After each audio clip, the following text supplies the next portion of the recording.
Sa paghalo nitong epoxy fiber mga bro, ito kasi mga bro, ito yung epoxy, ito po yung catalyst. Ayan, roding catalyst dito mga bro.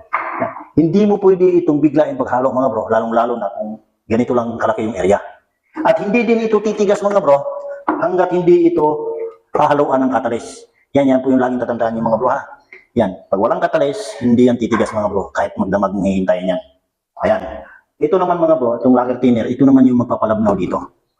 Alright mga bro, ayan, maghahalo na tayo mga bro. Ayan. Ayan. Kailangan mo lang haluin to bago ka mag-mix dito ng catalyst. Kasi ito, may namumuo sa ilalim. Itong paghalo niya mga bro, once na ibuhos mo yan dito, puno yan siya. Ngayon, kung kailangan, pag binuhos mo yan dito mga bro, kailangan ubusin mo talaga yan. Kasi mga ilang oras lang o ilang minuto lang, titigas na yan mga bro. Hindi mo na mapakinabangan yan hanggat pag hindi mo pa naubos.